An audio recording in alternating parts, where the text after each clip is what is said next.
Good evening, everyone, and welcome to the Berea City Council meeting, Tuesday, April the 18th, 2023. I'll call the meeting to order. Madam Clerk, please let the record reflect that a quorum is present. This time I'd call on Cora Jane Wilson to lead us in the invocation, followed by Ron Terrell with the Pledge of Allegiance. If y'all would just stand with me, please, if you want to. Dear Heavenly Father, I thank you for this day, for your mercy and your grace. I ask you, Lord, to be with us. Help us, Lord, to do what's best for all citizens. Be good stewards of what you place before us, and we'll give you all praise in Jesus' name. Amen. Amen.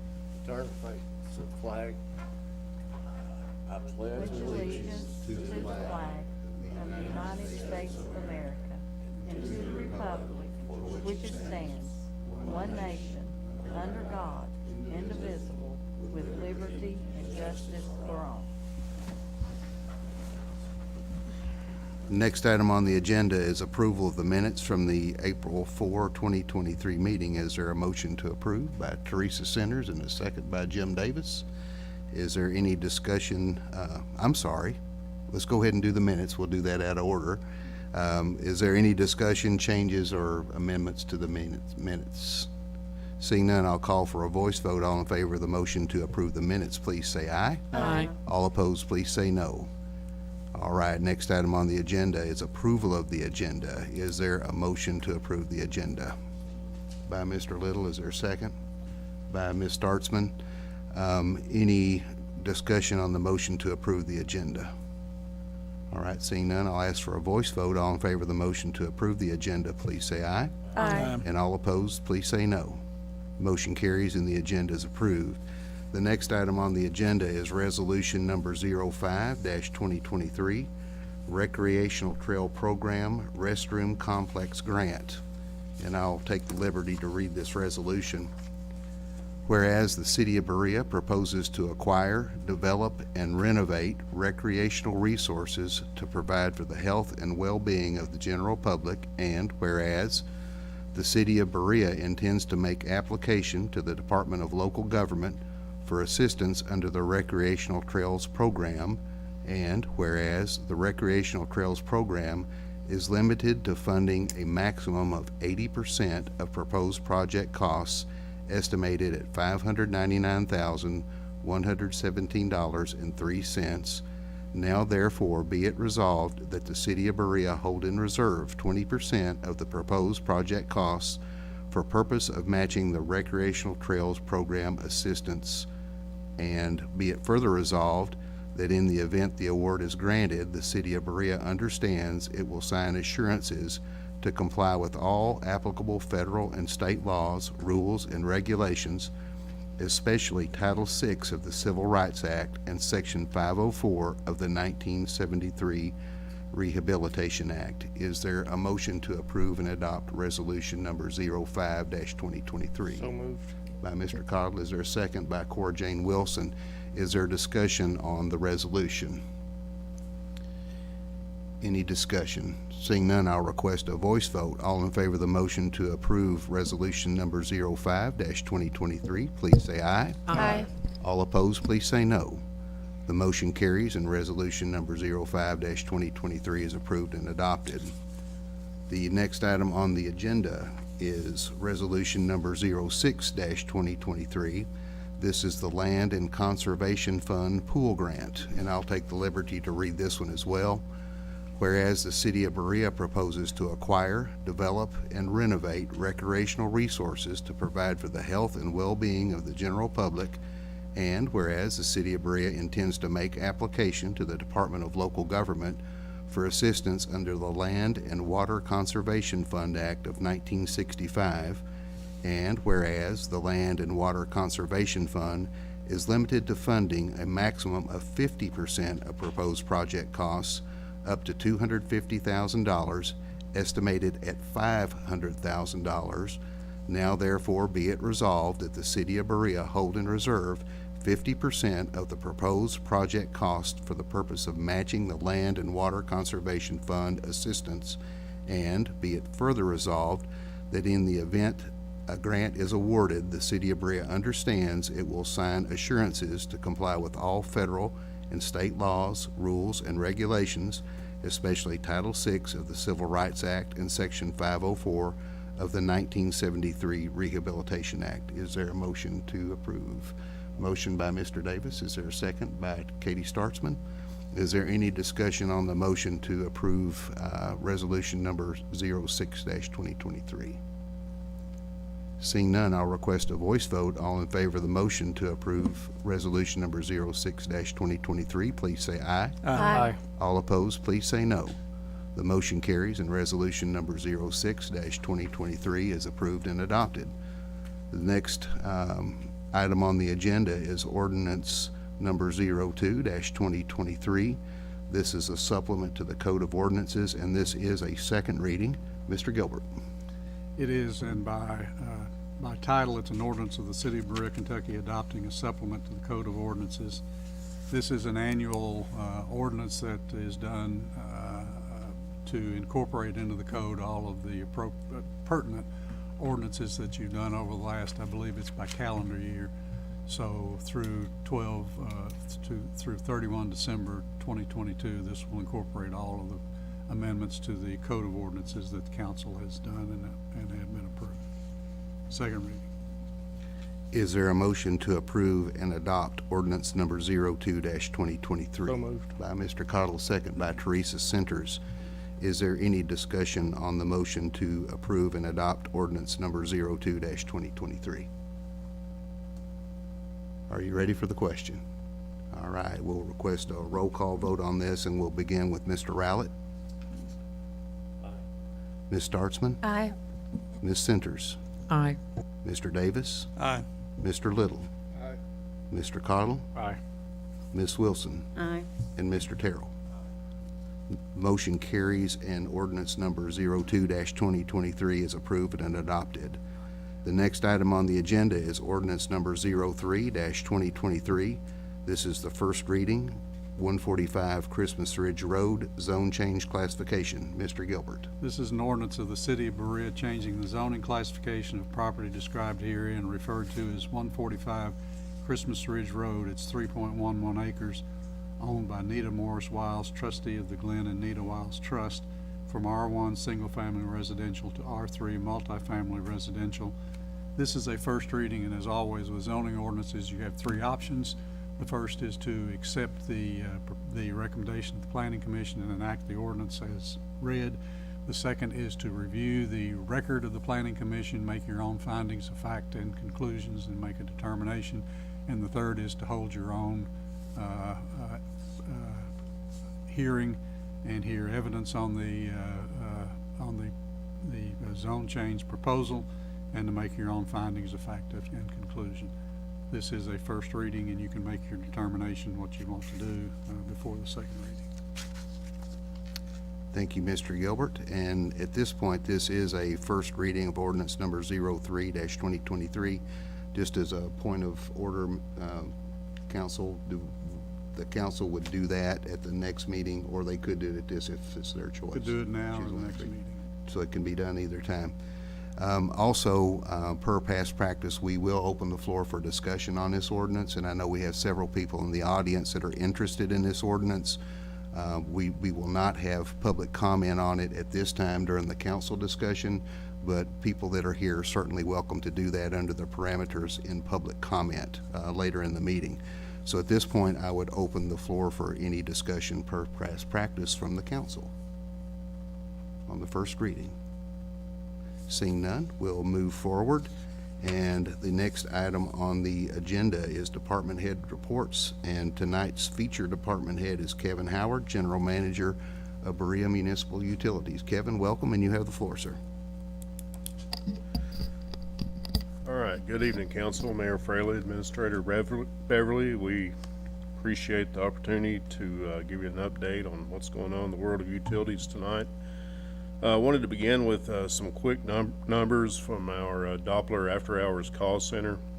As you know, we've had a historic windy month, so these are a little inflated, but I wanted to just sort of give this as an example of what a benefit this system is during the month of March, we logged a total of 333 calls. All of those were after hours.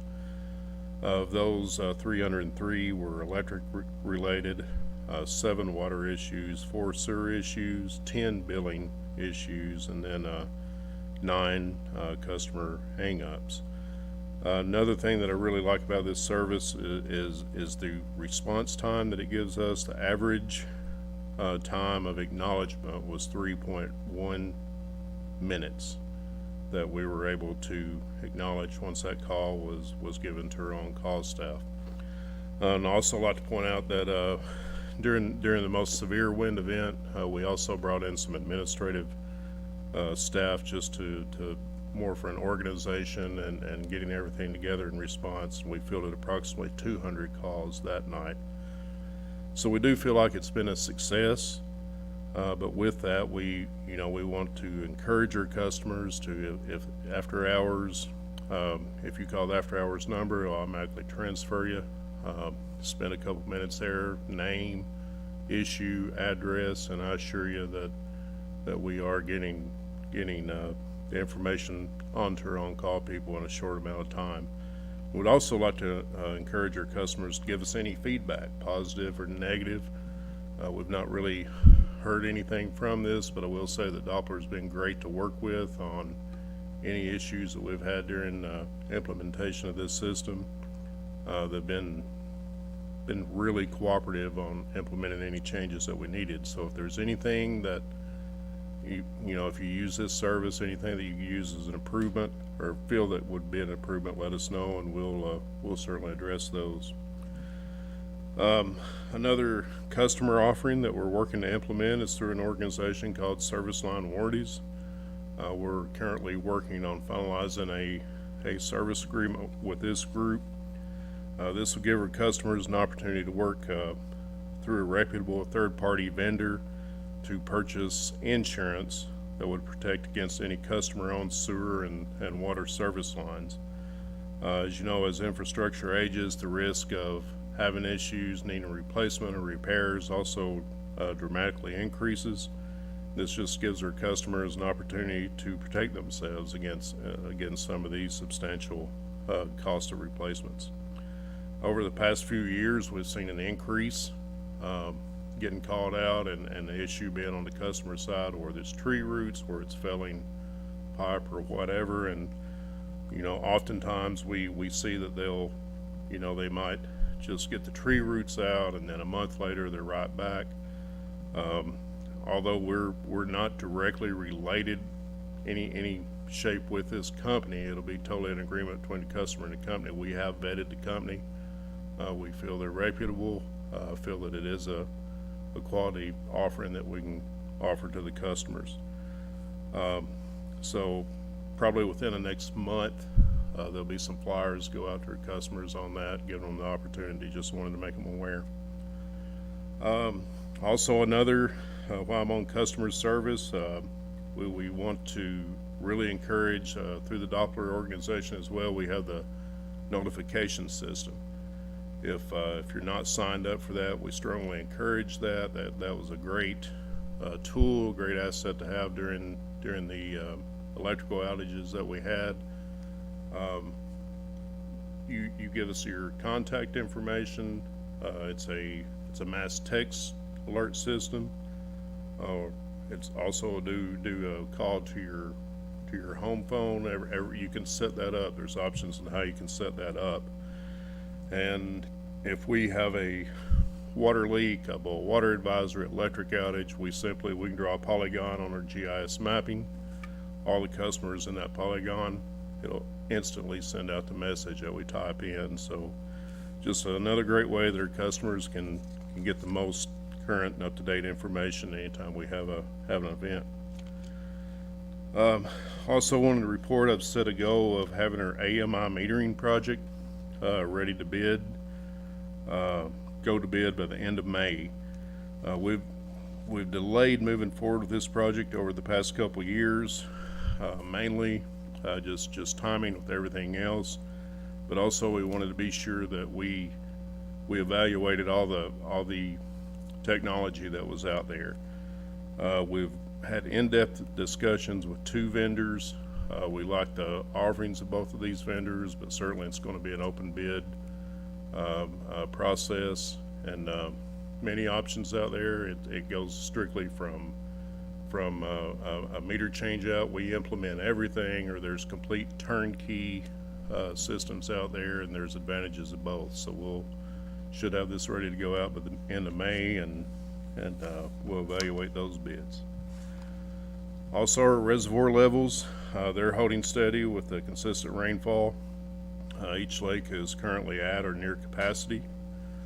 An item I wanted to bring to everyone's attention is LED street lighting. Over the past couple fiscal years, we've been aggressively switching over from the existing high-pressure sodium street lights over to LED street lights.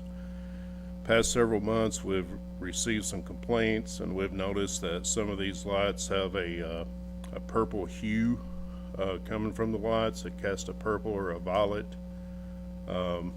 lighting array.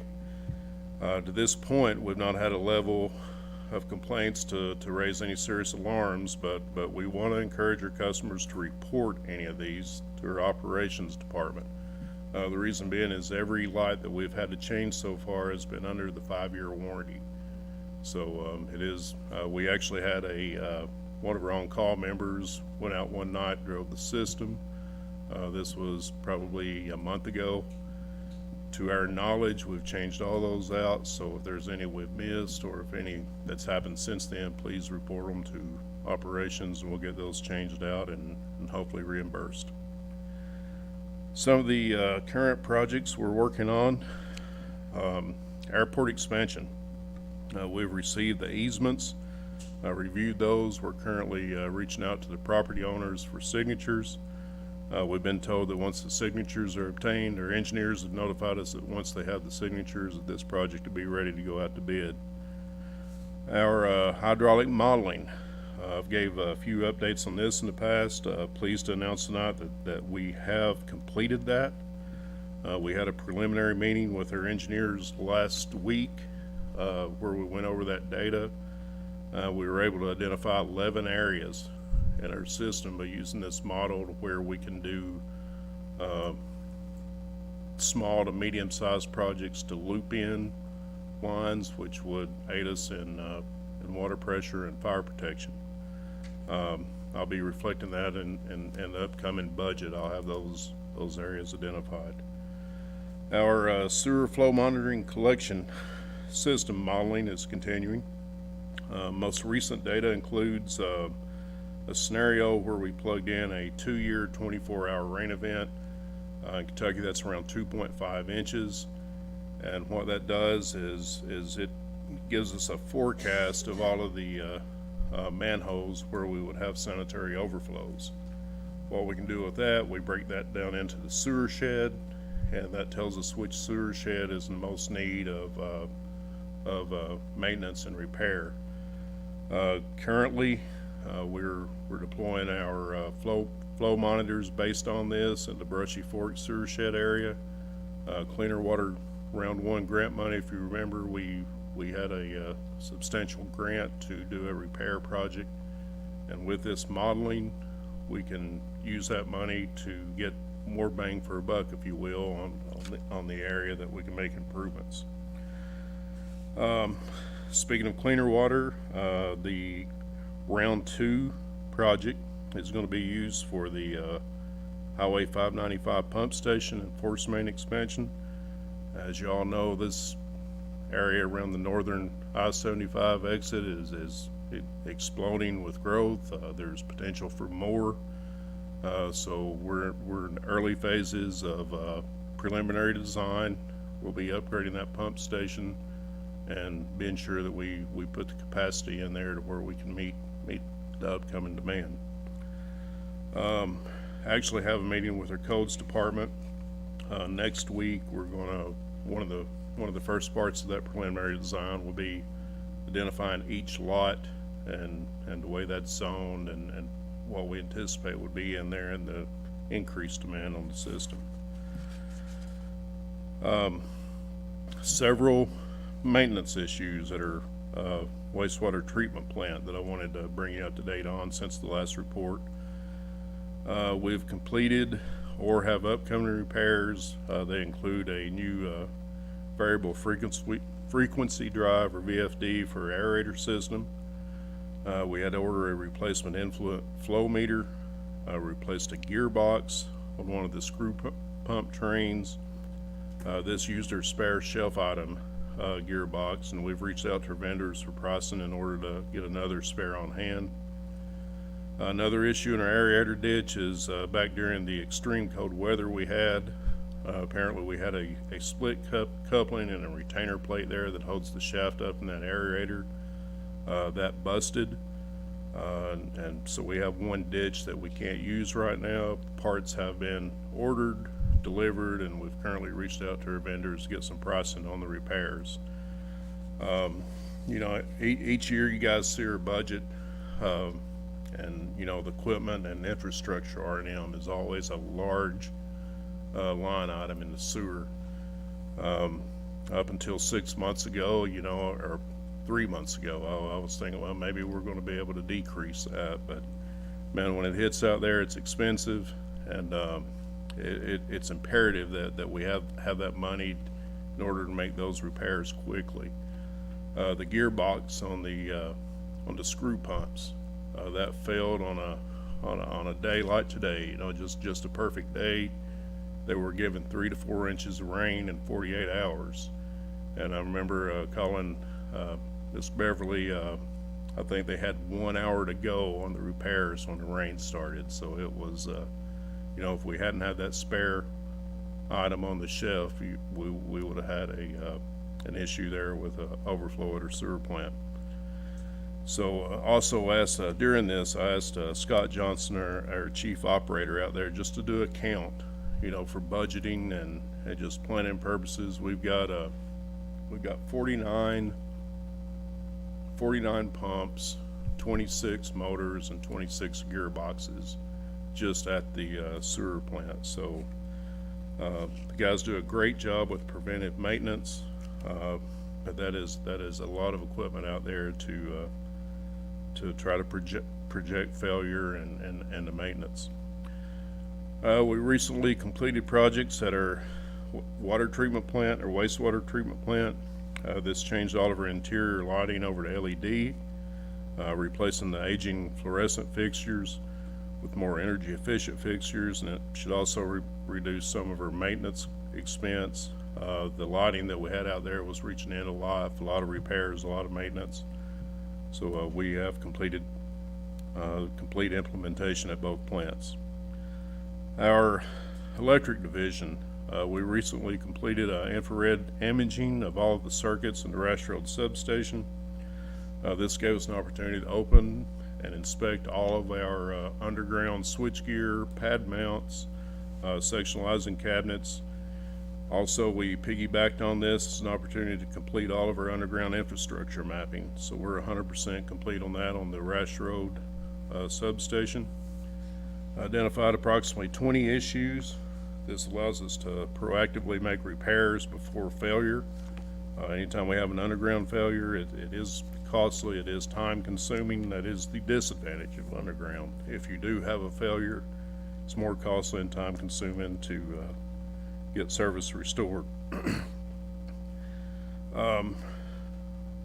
One particular issue that I wanted to, I about pass this up.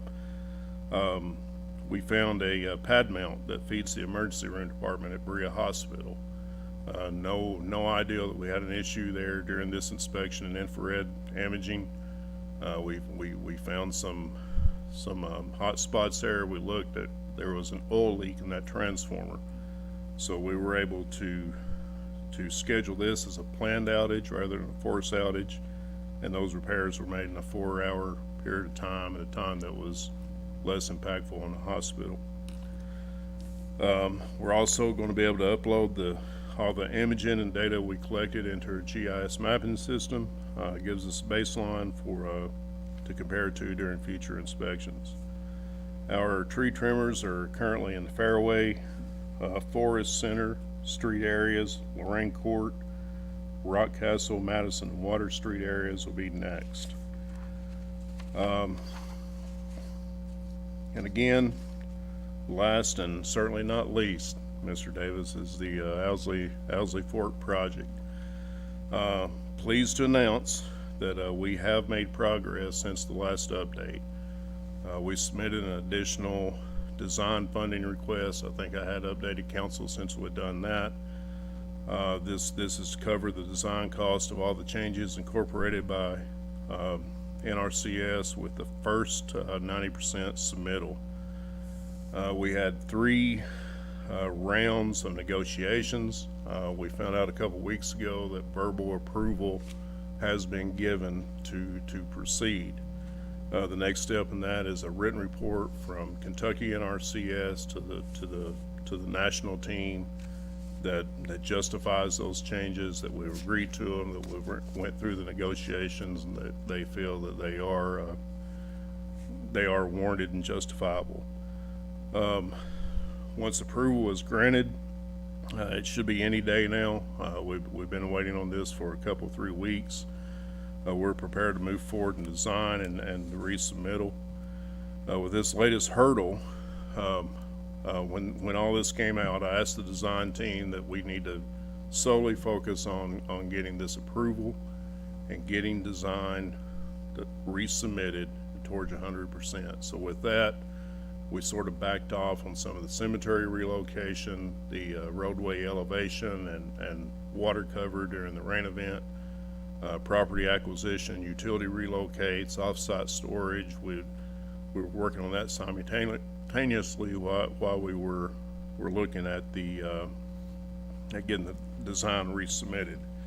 So when this latest hurdle jumped up, we backed off all that. So pleased to announce tonight that we have shifted or focused back to the land acquisition, roadway, water levels. We actually have a meeting with Jackson County Judge Executive on site on Monday to discuss the future of the roadway out there on the Owsley Fork side. Also, we'll be moving forward with the pyritic shale drilling and the associated laboratory analysis. Schnabel will be taking care of all the design modifications, while BMU and Bale will be taking care of the other tasks that'll be addressed once we get approval.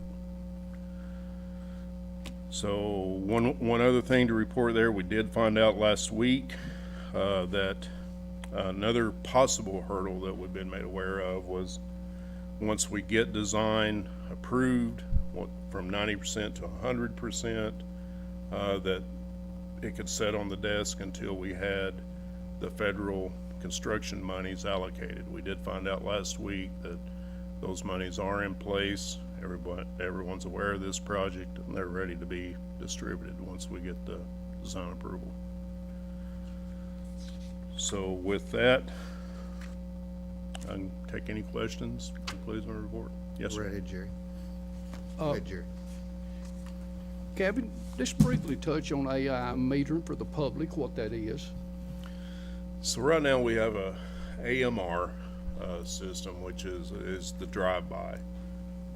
We can drive by and the data collector gets all the readings on those meters.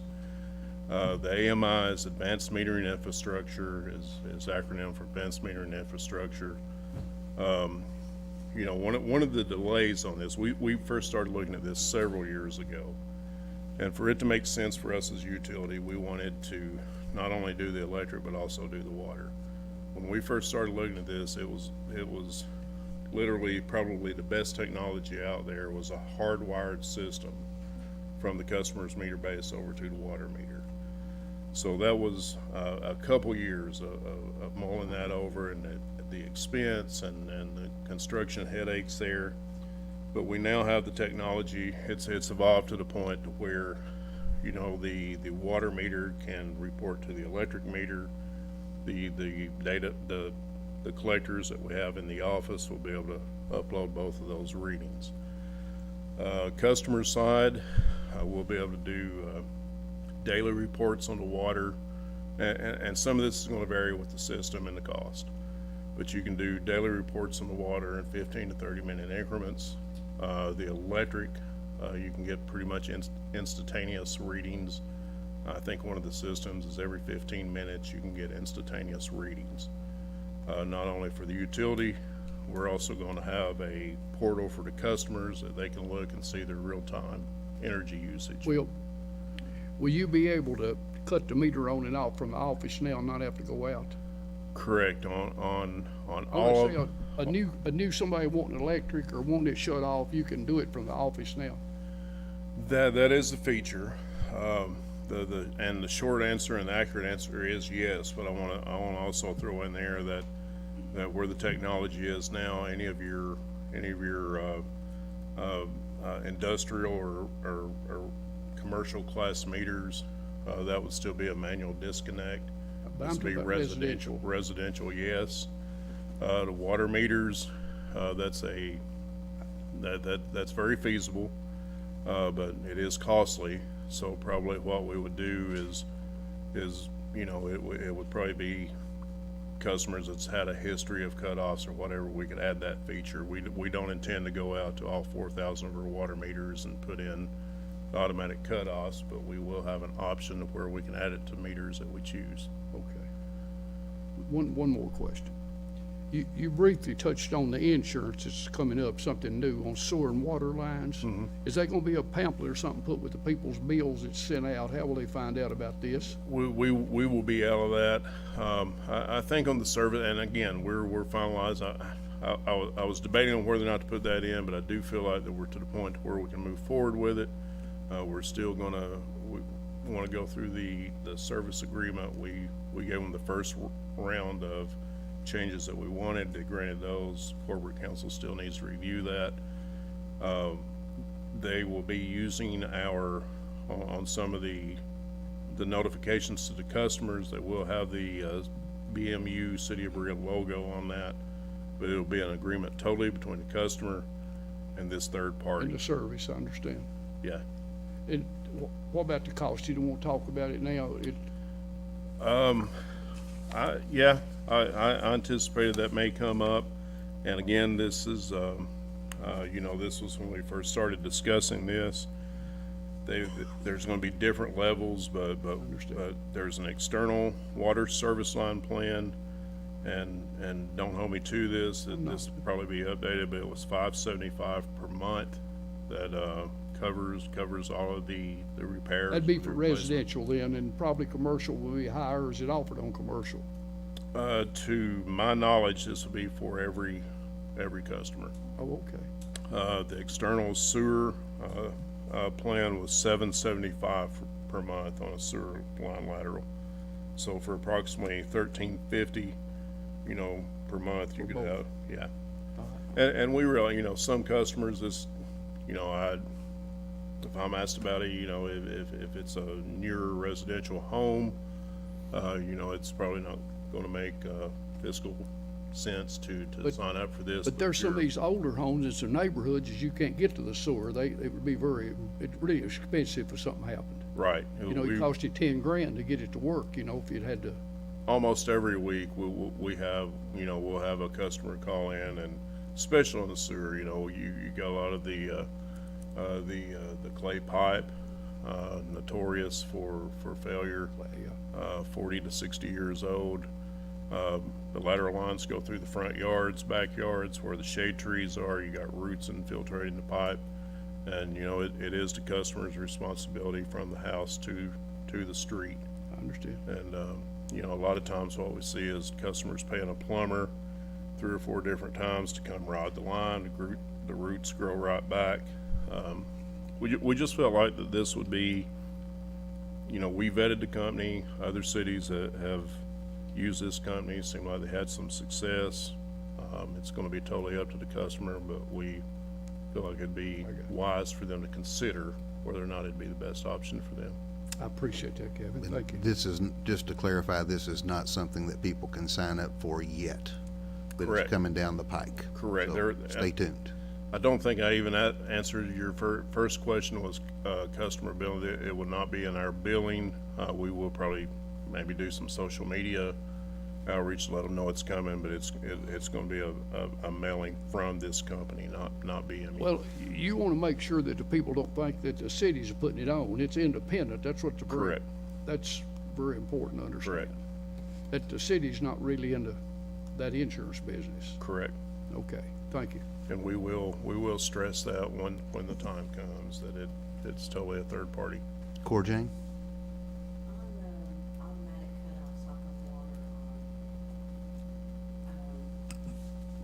of water, customers that's habitually you're cutting off, how will, I'm trying to be correct about this.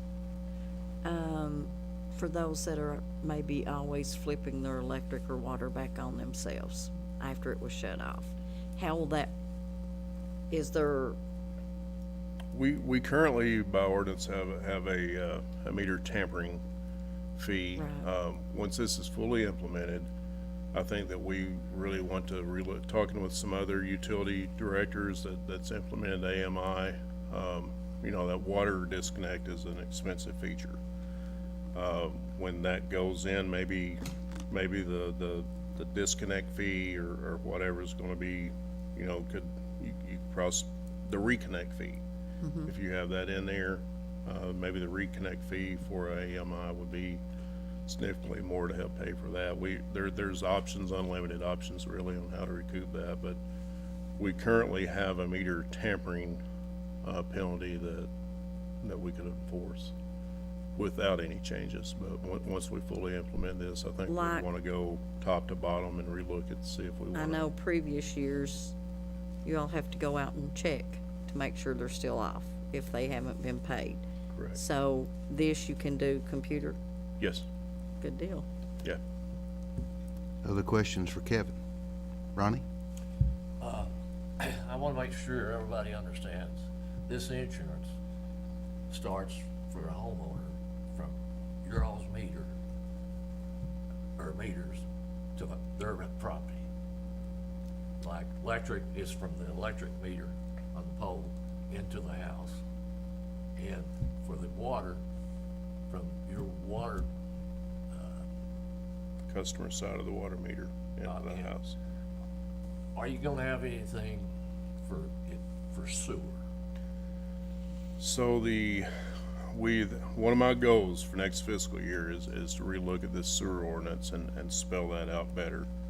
You know, the sewer ordinance has been great and it's worked for many years, but it is time that we probably update that. What we've been doing is the lateral is the customer's responsibility from the house to the clean out behind the curb or to the curb if the clean out cannot be found. And then from the curb on out into the street. And what we, you know, like I said, the sewer ordinance before was perfectly fine. The sewer infrastructure was fairly new. Now that some of this infrastructure is 40 to 60 years old, we're seeing more failures. One instance is Chestnut Street. Up and down the street, the sewer's out on the road. And, you know, I don't think we can reasonably put the burden onto the customer to work with the state to do a road cut out into the street to where the connection is. So we do from the sewer line in the street to the curb, because we've been maintaining that. Go on, let Ronnie. One more question. Do you think by the end of the year, this fiscal year, that you will be able to put the sewer or the dam project out for bid? End of this current fiscal year. Yeah. No, that's not gonna be, end of this fiscal year, I think a reasonable expectation would be that we'd have the drilling, we'd have the laboratory analysis hopefully back and know what needs to be incorporated into the design to alleviate any fears of pyritic shale expansion. But I think we're getting, the last meeting that I had with the design team was by September the 30th. You know, even though, you know, we've been told we can take NRCS, that's probably not gonna happen. We are pushing forward to try to have resubmittal done by September the 30th. Oh, okay, let me ask you, do you think by May of next year, you'll have May of next year, I think We it, won't put pressure on you. we need to have pressure somewhere if we don't have it ready to go to bid next May. I do feel like that by May, we should be ready to go out to bid. Okay, put that down, Jim. I've changed it so Let- many Let times. me, let me come to this side of the Yeah, room. I didn't look at you, I know he's shaking his head, because Yeah.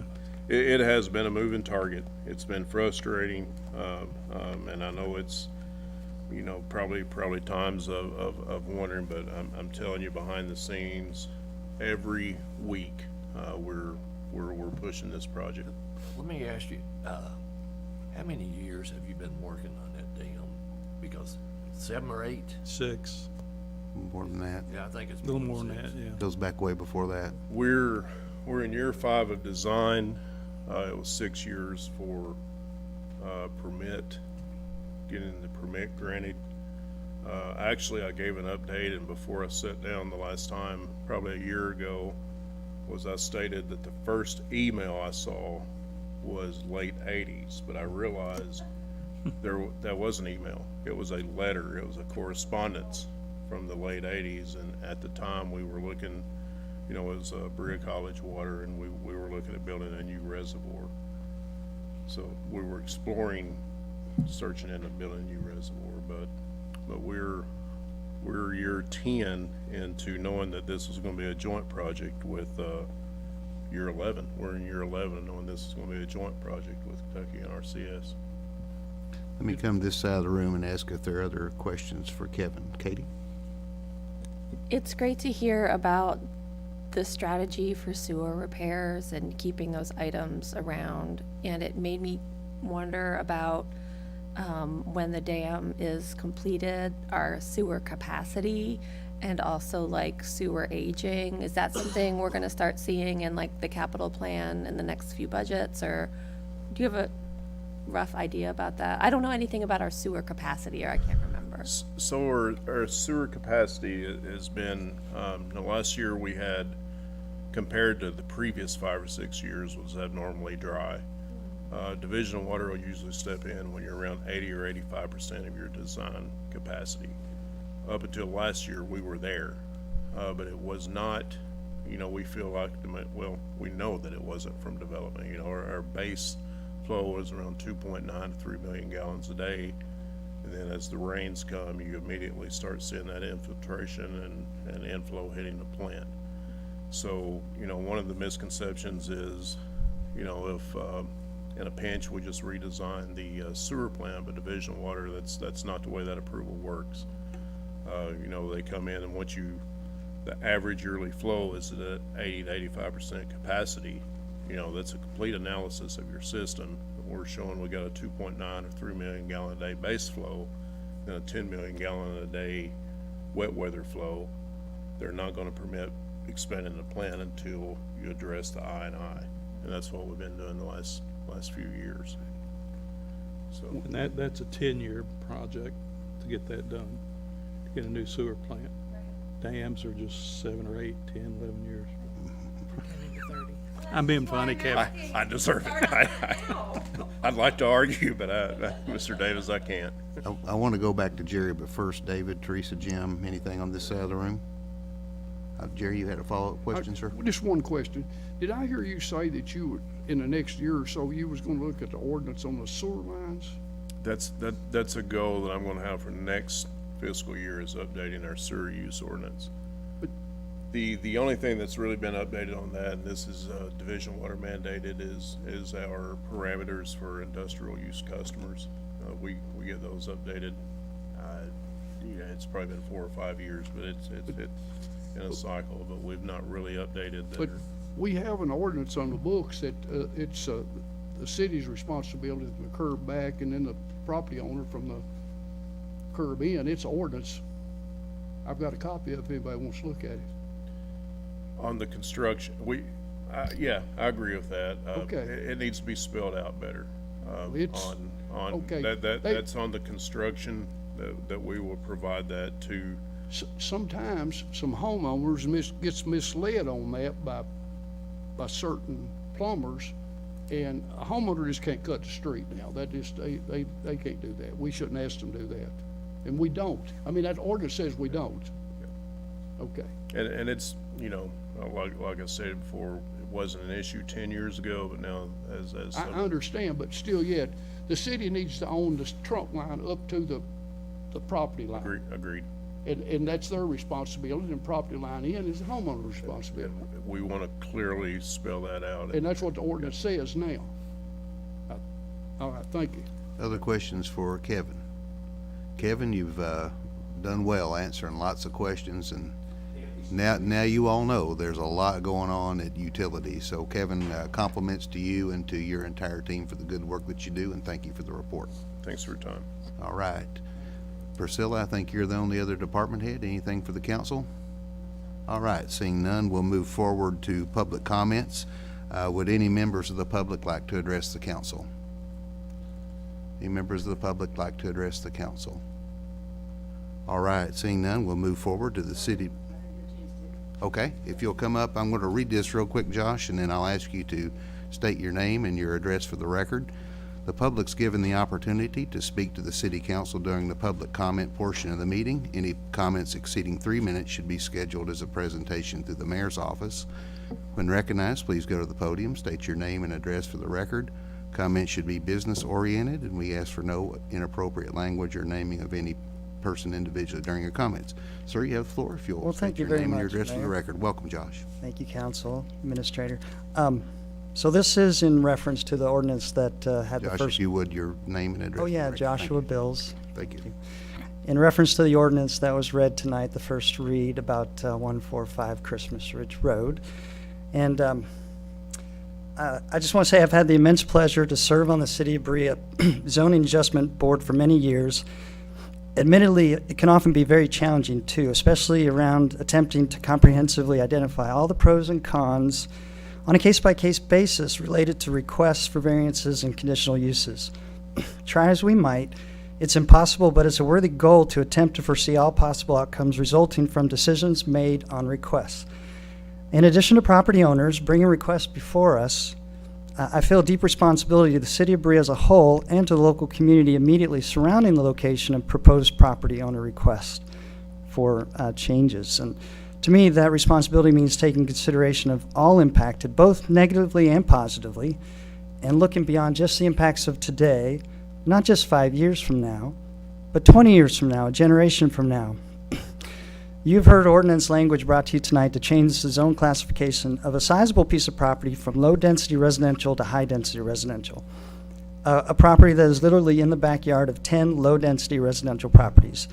A group whose members that have spoken up have only expressed concerns and cons for prior planning commission meetings, with this item on the agenda. Concerns heard repeatedly were around pedestrian and vehicular safety, with the property lacking in pedestrian connectivity and transportation infrastructure to serve high-density residential use.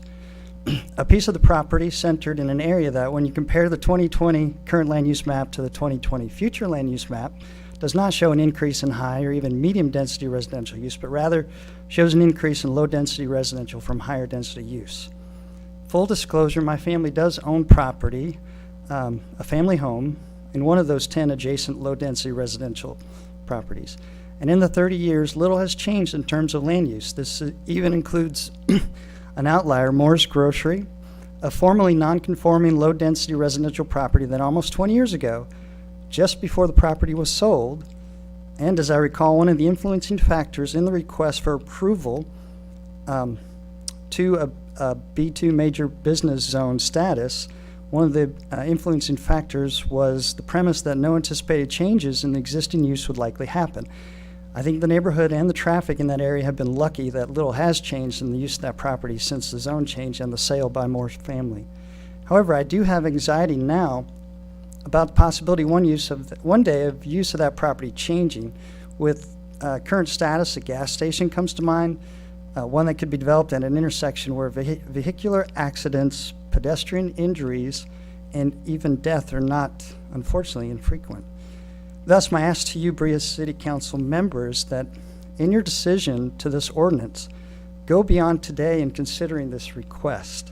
go beyond the immediate basis being proposed, that is to develop 16 units for verbally expressed purpose made to rent to those 55 and older, whereas I'm told under current low-density Josh, residential use, 10 Pardon me units for can be built. interrupting, but we're, with all due respect, we're at the 3.5-minute mark, so. I appreciate your What I'm time. gonna do, just, I know you've taken a lot of time to prepare these remarks. If you can send those to Robin Adams, we'll make sure that that's emailed to all council members. I appreciate the time Thank you've you. given me. Thank you very much. Thank you. Yep.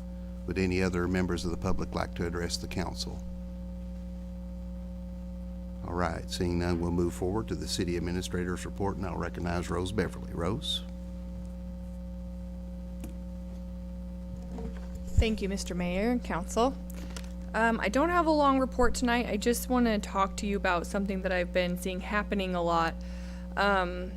With social media and cell phones and everything, I know that you guys are getting complaints sent to you via Facebook Messenger, text, email. They're coming in from all directions, and I think that probably people have more access to you all in different ways now than they probably ever did before. So we're kind of in new territory, and I just wanted to let you know that if you receive a citizen complaint, if at all possible, I think the first question, if you can ask them, is have they spoke to anyone from the city? Have they, like if it's a parks question, have they spoke to anyone at the parks department? For example, Robin and I, we get a lot of complaints from people who have issues with the trash service, so Waste Connections. And one of the things that we started to do is now we ask them, very first question, have you spoke with anyone from Waste Connections? And can you call them first? And then if you don't get your issue resolved, call us back. And 90% of the time, we don't hear from them. So, I mean, if we could try to do that, just have them reach out to us. And if not, if they have already spoke to someone and they didn't get their complaint resolved, have they spoke with me, then I would be the next point of contact. And if by any chance they go through me and I haven't been able to solve their issue, then they by all means should come back to you, because then we have failed them somehow. But hopefully we can get them moving through the channels.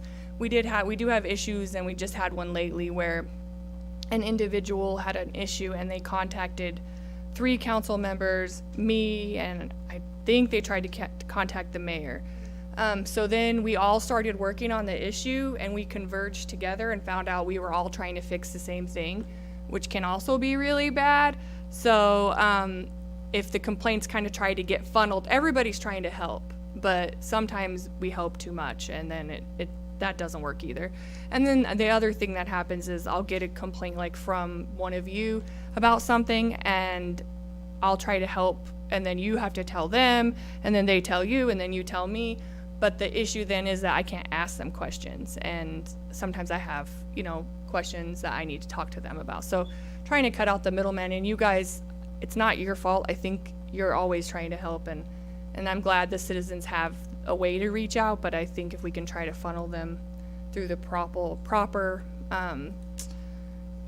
ways, that it would be much easier to actually help them sometimes. And I also want to ask you that if you have any ideas of ways that we can make this better, to let me know, because sometimes it's just difficult and things are getting mixed up. That's really all I have tonight. I can take questions, and if you have ideas, reach out to me, that we can help you with that. Like if you want phone numbers, or if there's anything that we need to help you guys with that, because I know they're coming in a lot. So Questions for Rose? I've got Ronnie? a Rose question about the waters from the parks down here. yes, Did they come in, the new faucets? yeah, the fountains. Are they gonna be put in sometime? We do have a water leak issue down there now. So as soon as that is fixed, and we have everybody trying to figure out how to fix that, but they are in, and you can correct me if I'm wrong.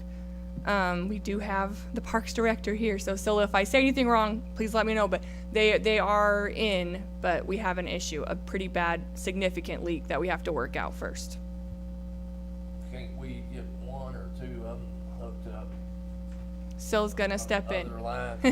I mean, But without objection, I'll recognize when Parks and summer's Recreation coming Department, along, Priscilla it Bloom. needs to be Priscilla? fixed here. Yes, Andy Hurt with the street department. is the one who installs the fountains. And I spoke to him this morning. They're a little short-staffed and behind this week. He's gonna come put the one in at the T-ball field before we do the one at the ballpark.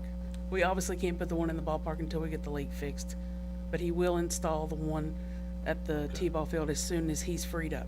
Okay, And it's on both of our priority lists. so you have it done next week? Oh. We will have at least one installed by next week.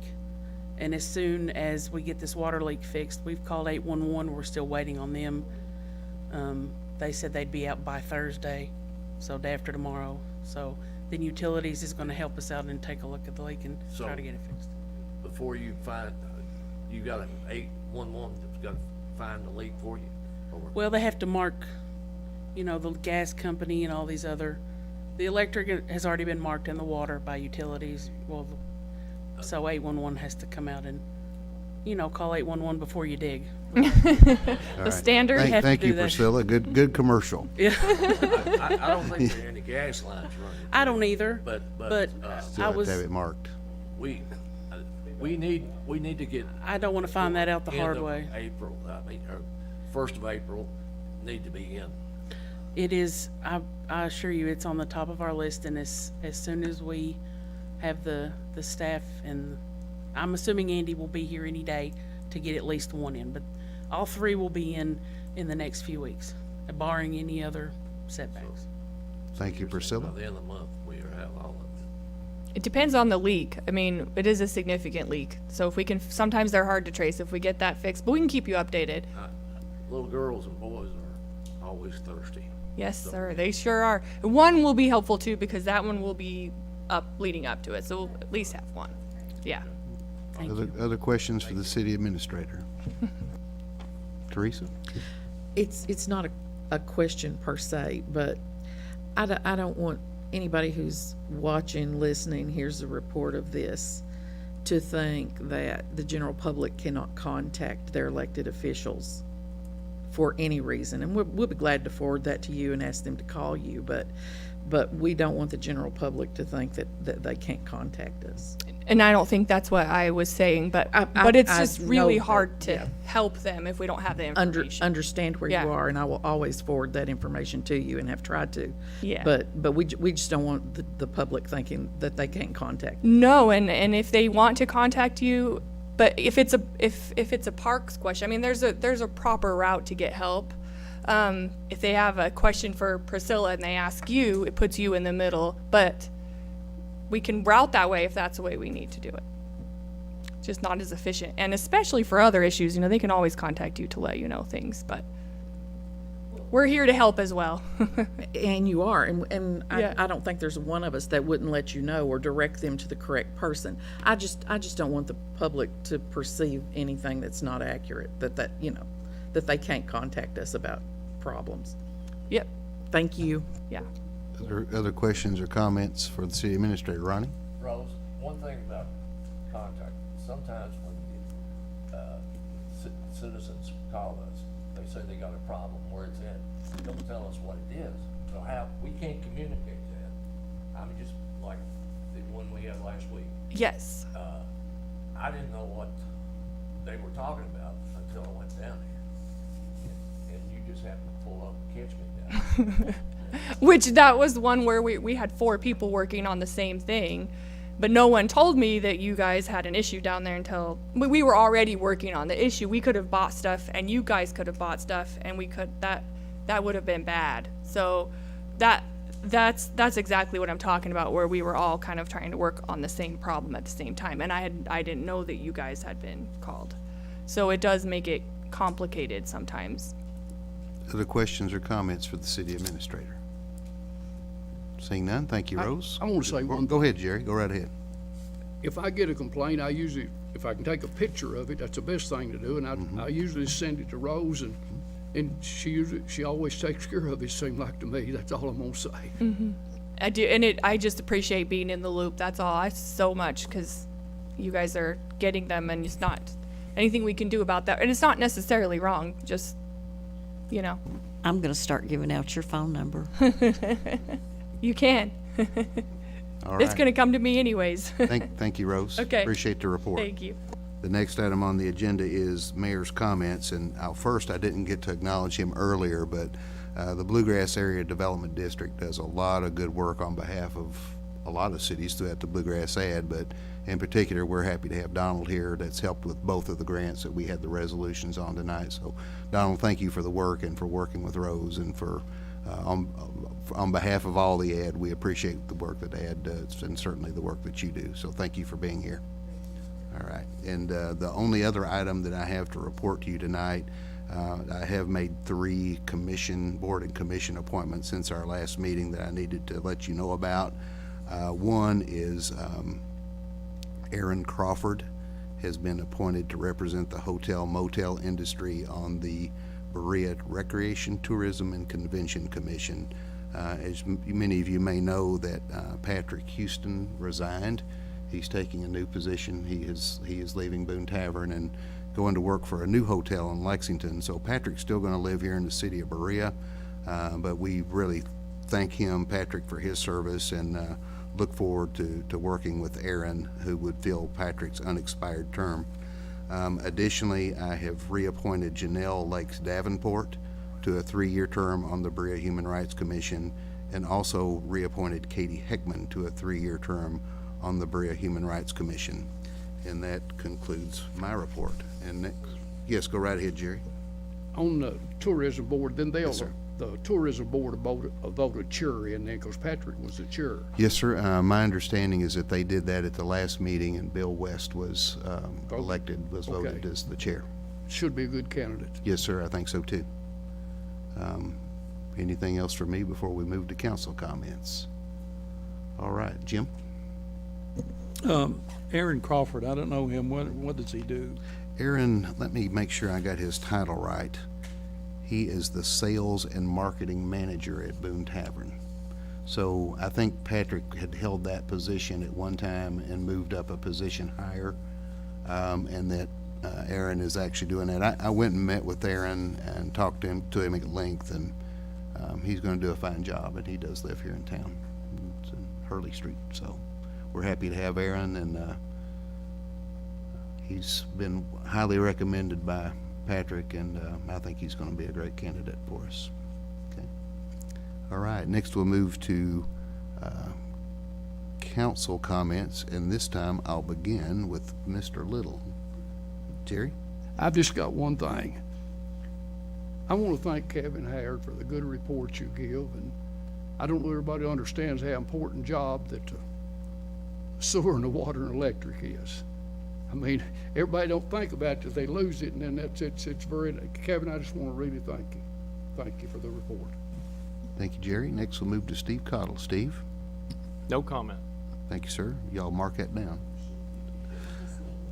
Okay. And next, Cora Jane Wilson. Cora Jane.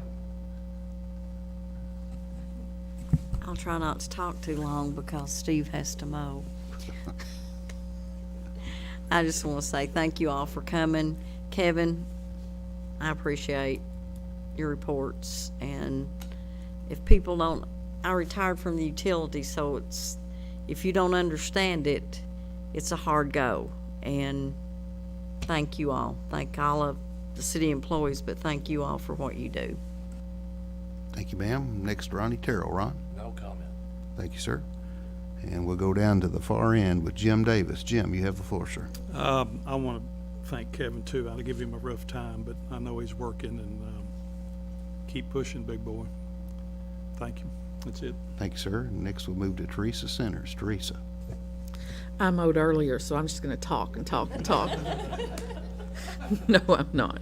Thank you all for coming tonight, and thank you, Kevin, for the report. And hate to see Patrick leaving. I hadn't heard that, but congratulations to him, and I'm glad he's still living here. He's a quality person. Thank you all.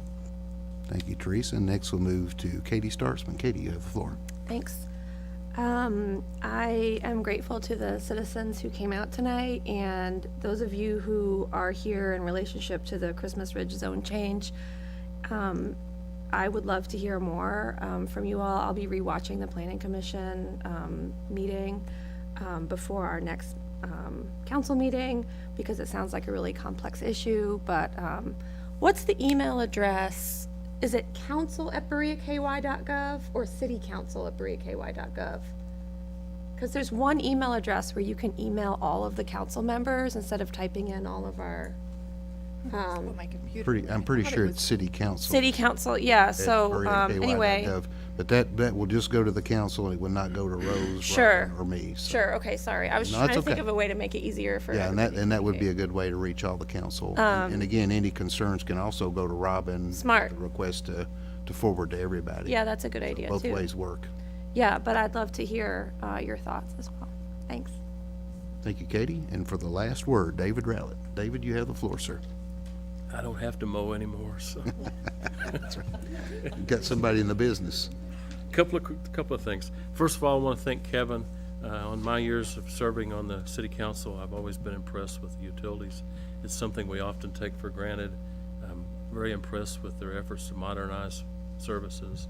And the dam out there is kind of like our bypass. When the bypass is done, I'm going to dance all the way across the bypass. And we'll have to go out and do more than fish at the lake, because it is a milestone, and I think we need to celebrate that when it comes. Also wanted to acknowledge the passing of State Representative Lonnie Napier. He, in my work in Frankfurt and all, he demonstrated himself to be a true statesman. He was obviously a business owner. I can remember many years ago, they had a barber shop down the street here and things. So he served as a mentor to many elected officials, whether it be city, county, or state government. He was certainly a friend to Madison County and helped us with a lot of projects over the years. He did serve 28 years, and towards the end there, I think he served on the Appropriations and Revenue Committee, which is one of the prize committees in state government.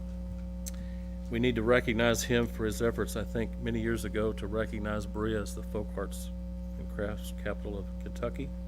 He was instrumental in the funding and construction of the Artisan Center out there, the interstate. He had on his radar and was very supportive of our bypass over the years. I mean, it only took us, 40 years or something to do that, and he was involved at least 28 of those years. So I would ask that as we close the meeting tonight, that you reach out, and there is a viewing, I think, next Friday afternoon and evening. There is a service next Saturday there in Lancaster, and I'm sure the family would certainly appreciate prayers over the next few days. So thank you much. Thank you, David. And that brings us to the end of our agenda. Is there a motion to adjourn? By Teresa Senders. Is there a second? By Cora Jane Wilson. All in favor of the motion to adjourn,